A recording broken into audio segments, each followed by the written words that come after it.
Good morning and welcome to another early morning Sunday show. This is the show where the host has an adjective deficiency. That's right. I just suck at describing things. But we're going to try my best anyway. Freezing cold today. It's below zero outside and I can't say the music room is a whole lot warmer, but it's the way it is. Alright, so first off, just a few little things to wrap up here. I know I'm dropping in some contest videos, and there's a few more I have to do. You know, I have a lot of really great friends here in the vinyl community, and I want to support your channel, so I'm working on those. I have a couple other things I'm working on right now. I'm in the works with. The vinyl tags, been enjoying them. You know, one thing I really noticed is everyone says they don't fall asleep to music. What? How can you not fall asleep to music? I'm almost, you know, when I'm tired, I don't care what's playing. Tainted Lord Tony could be over here playing one of his like death metal things. If I'm tired, it don't matter. Tony, I'm falling asleep to it. It's just the way it is.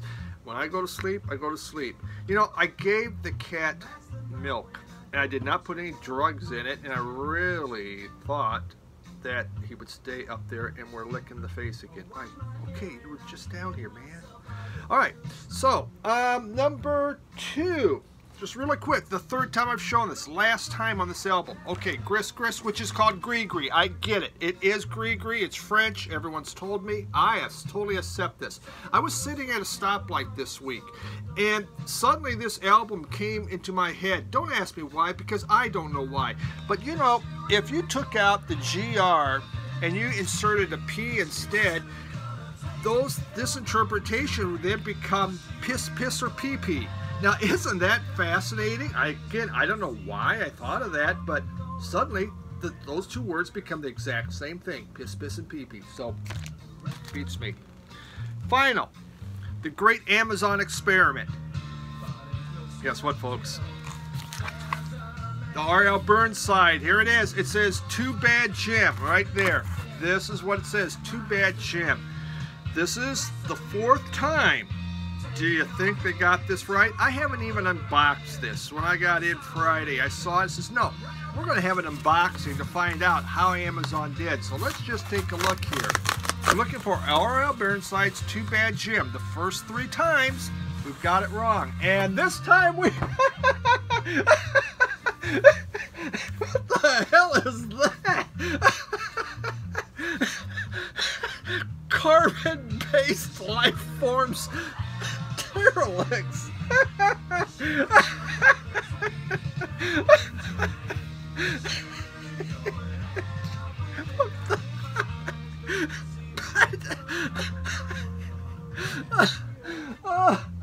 Oh my God.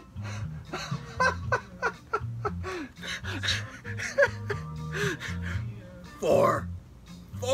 That's right. 4 times they've loaded this thing wrong. I don't get it. I could give a call, but why bother? Why bother? Let's just see what happens next.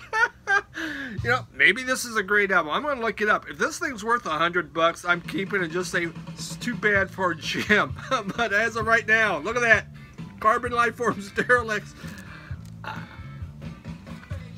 Alright, there we go. Obviously, this R.L. Burnside album will never become in my possession, but I'm going to go through a hell of a lot of albums through Amazon until they finally say, hey, what's your problem, buddy? Alright, let's begin. Hey, first album of, besides Carbon-Based Life Form, actually, I ordered this one, and I did get the right one. It was a pre-order.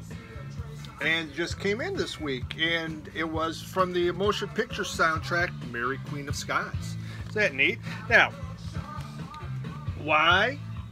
You know, why would you get this? Well, the soundtrack was done by Max Richter, and again, he's one of these soundtrack classical music composers that I really enjoy. So I bought this. This is a 2-album set, very, very nice. The vinyl's like, you know, feels like it weighs 50 pounds. But okay, I just want to ask you this: does that not look like a female It? I know that was, you know, part of the dress, and you know, the Queen did that, but to me, I saw it, I go, God, that looks like It. But great soundtrack, really enjoyed this. So B-Side Records, I know this isn't scary, that might be scary, but I really, again, Max Richard just makes great stuff and very, very good. All right, let's get into the, here, I finished a book this week. It is non-musical, but I'm going to show it anyway because it was an incredibly good book. And it was the biography of Fred Rogers. You know him from Mr. Rogers' Neighborhood. This was a absolutely outstanding read. I shot through that thing really quick, and really, to me, I think sometimes in society we need to read Fred Rogers and understand what he was all about. He came in after my time, but my kids watched him. And Bill Young, I saw him last week, the Michigan Record Club, Bill Young. He was looking good. Had a nice visit, him and his wife Bridget, last week. But I did pick up a couple things. Actually, I picked up more vinyl from him. But I got these from him. This is called Fuzz and Acid Flowers, and it is a comprehensive guide to American garage, psychedelic, and hippie rock from 64 to 75. Isn't that interesting? And so it really goes through all the 45s and albums out there of garage and psychedelic rock, talks a little bit about them and what's out there and where they're from. So really neat book. And then there was part 2, Fuzz, Acid, and Flowers. Again, more of the same thing. So I thank you, Bill, for being willing to give those up to me. And let me get those. So neat reads there. All right, we are now ready to get into this thing as we're into 6 minutes. A couple weeks ago, I was in Florence, and I bought an album I haven't owned, and I thought I owned it for many years, and I hadn't, and I bought it. Herb Alpert's Tijuana Flats Brass, Whipped Cream and Other Delights. Come back home, I go to my place, my local record store. Guess what he had in? Herb Alpert Whipped Cream Delights. But this was a great cover, and it was cheaper, so I overpaid on that first sucker on that. So I picked this up, and actually he had this one also, and it was only a couple bucks. Value vinyl, a couple bucks on each of those. This one was only $1. Yeah, so these are super common, but you know, a couple things with Herb Alpert that I think, you know, the guy, his real name actually was Herb Alpert. You know, everyone changes their name. Herb did, and he kept the name. But when he first started to record, he went under the name Dore Alpert, D-O-R-E, Dore Alpert. That's the name he first went under. Wow, you know, Herb wasn't that bad, and we go, Dore? I don't get that one. And he started as a vocalist for Dot Records.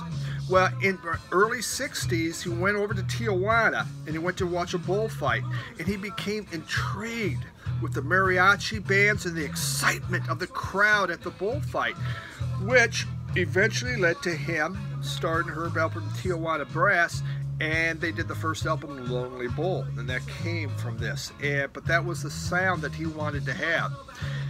You know, Herb Alpert, from 65 to 67, he had a song in the charts for, what was it? It was, he had one album, so one album in the top 10 for 81 weeks.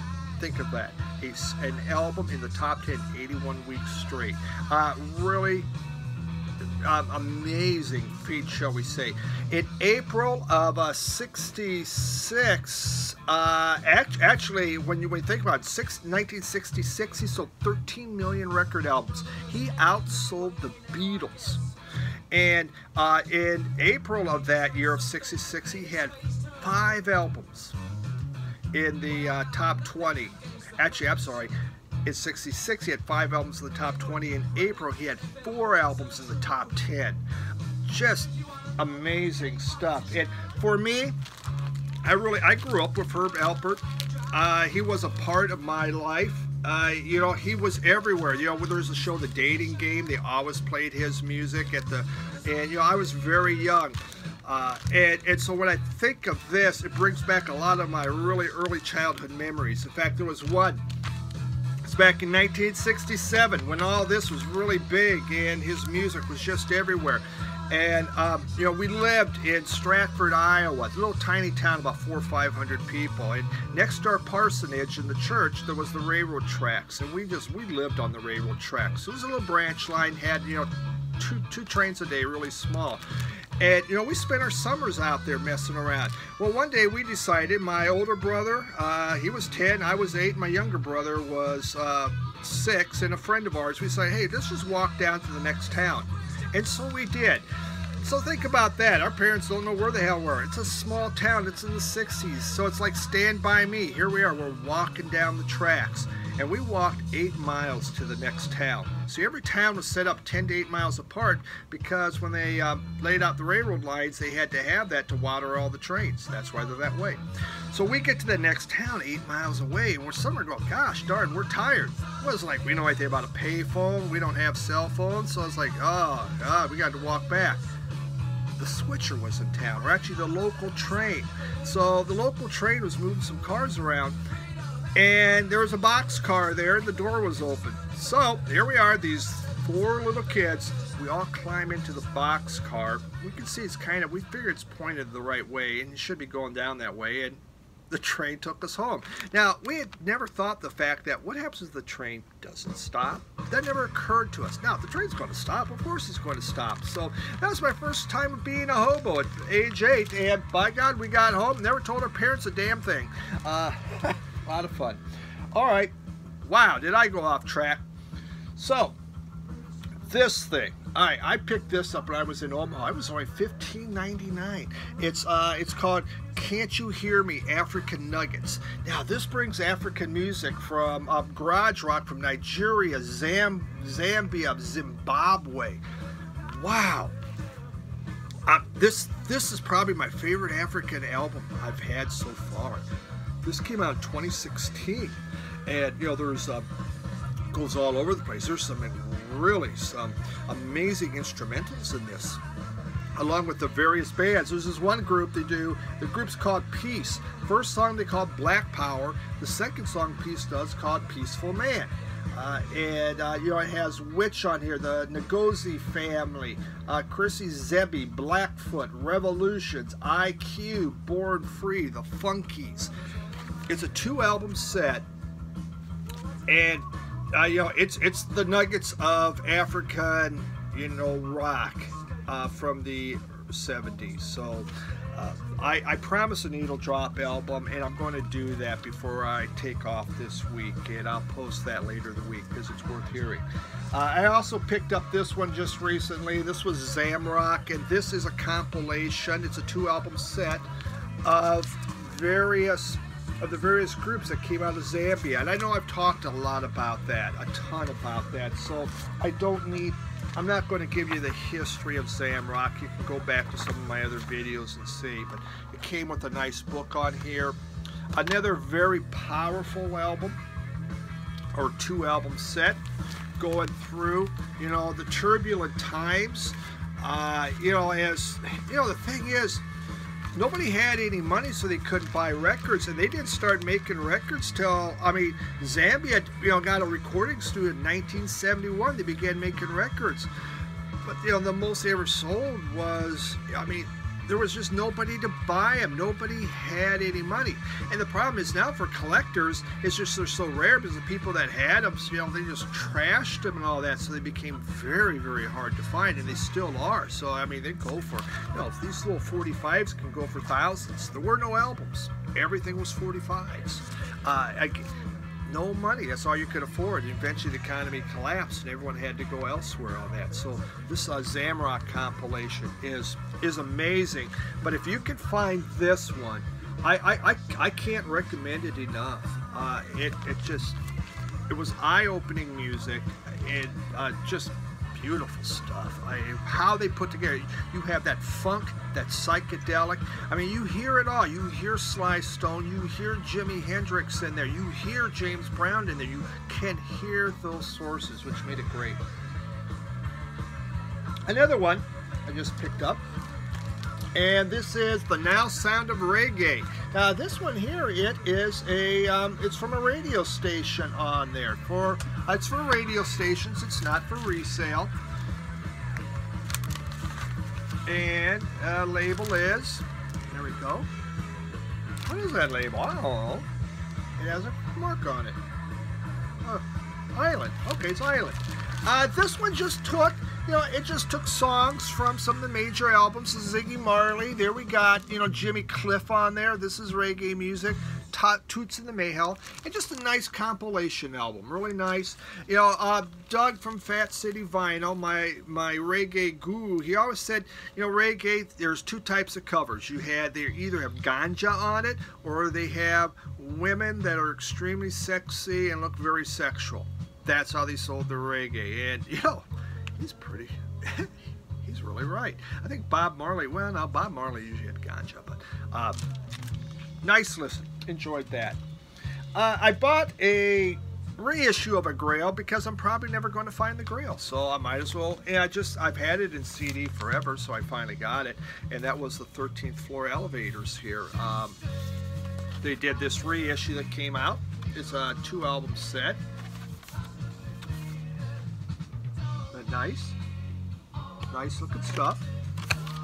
So they did a really good job with it. It's heavier weight vinyl. I don't think it's anything special. I think we have a black. I can't remember.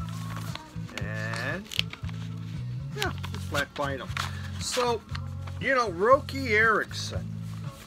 When he went to graduate, he left high school a month before graduation. He had long hair, and the school said, if you're going to graduate, you have to cut your hair. And he goes, well, screw you. And so a month before graduation, instead of cutting his hair, he just left school. And when he was 19 years old, they made this album. Isn't that amazing? At 19, they made, the 13th Floor Elevators came together, and they made this, the psychedelic sounds of. And they had, they had the hit on there, You're Going to Miss Me. It was a kind of a small hit around the U.S., but down in Texas area, and that was huge. And if you watch any Nuggets compilation, you'll find that on there. Well, so that came out in 1966. Well, in 68, they were performing, and Roky was speaking. He was speaking all this gibberish, and they didn't know what the heck. And so he wound up going to mental institutions, found that he was schizophrenic. Now, of course, these guys are dropping LSD all over the place, so you think about it, if you are a paranoid schizophrenic and taking LSD, probably not the greatest thing. Well, he did get out. They gave him a bunch of electroshock therapy and came out. When 70, he got arrested again for drug possession. And it came to this, he was either going to go away in jail for a very long time, but instead he pleaded insanity, so they locked him up again in a mental institution, and they really gave him electroshock therapy, trying to cure him of all these drug issues and that, and they just fried that man's brain.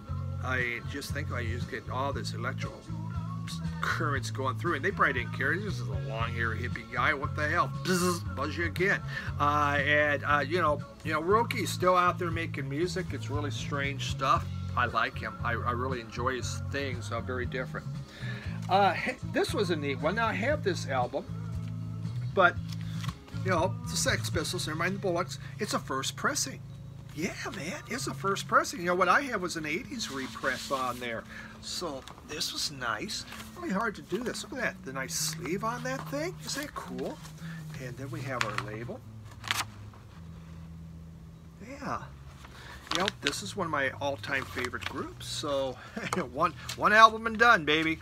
Hey, but if you're going to do it, do an album. That means a lot. So really happy to pick that up. I still have my one from the 80s, but now I have an original pressing.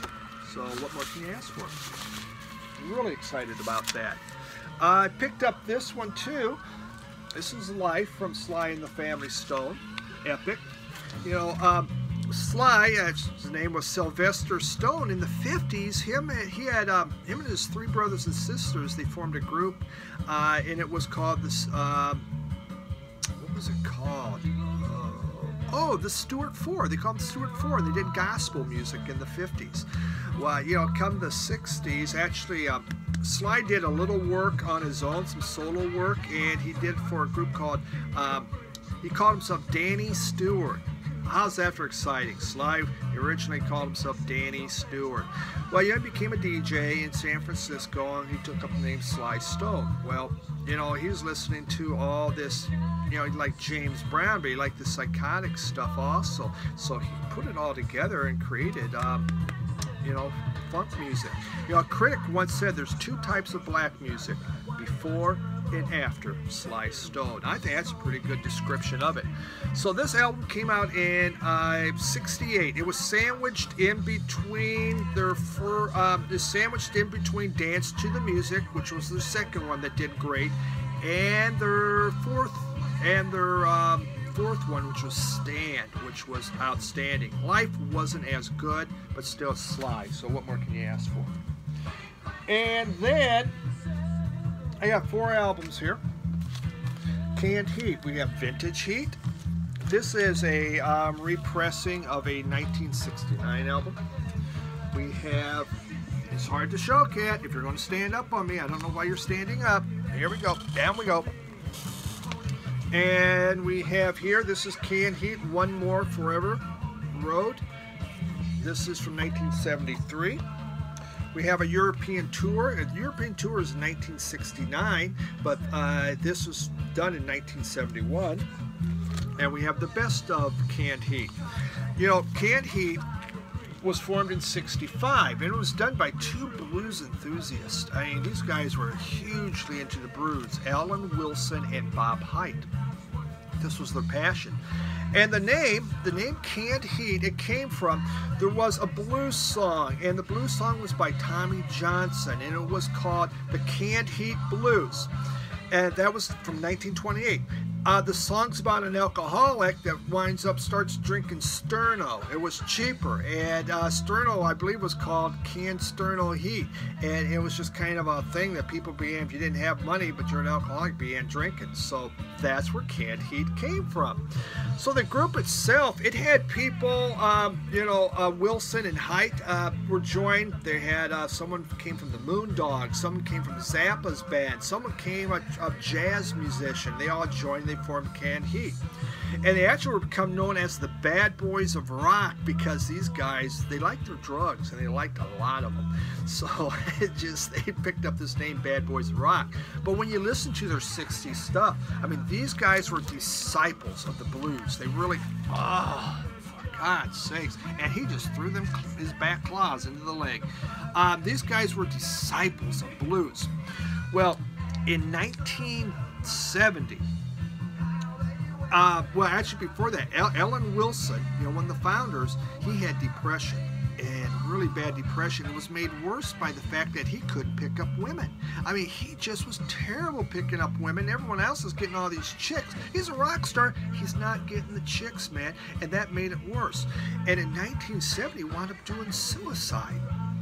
Now, think about that. Guess what age he was? 27 years old.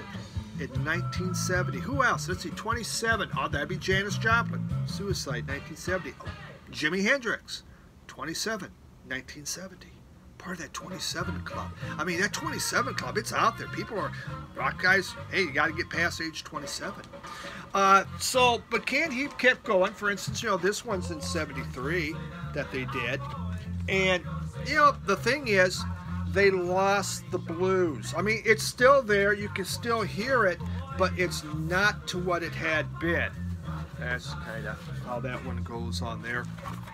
And, you had this one, this vintage blues.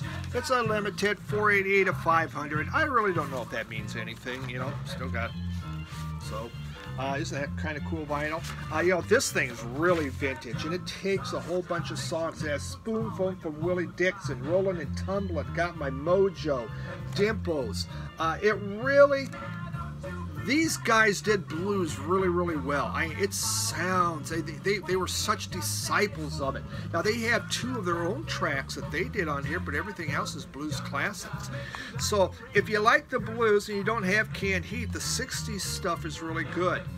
In the 70s, they began to stray away. I mean, Bob Hite, he wound up dying in 1981. He died of heroin. He was a bad, drug addict, but I mean, a lot of them were. So it was kind of a tragic story. You know, they tried to soldier on, but really, when they lost Ellen Wilson, they lost a lot of the deep, deep blues. But you're also trying to sell records, aren't you? So you change. If you don't change, nothing happens in life. So you can't really fault them for that. So I had those 4 albums there from Canned Heat. You know, I've really the last few years been buying a lot of them, and I have almost everything from their 60s now. But you know, they had those hits, Going to the Country and Let's Work Together. Yeah, really great stuff. Well, that did it, folks. I appreciate you dropping by once again on a nice, very cold Sunday.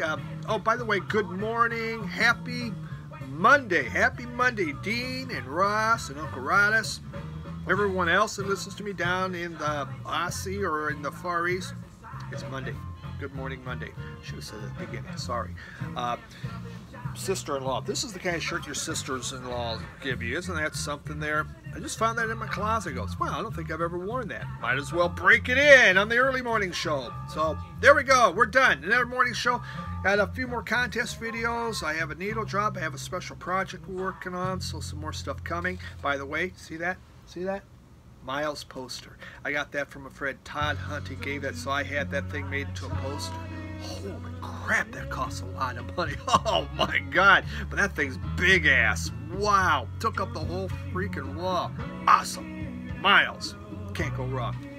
All right, everyone. Thank you. I appreciate you tuning in and watching. I hope you have an extremely enjoyable and a warm week. Thanks.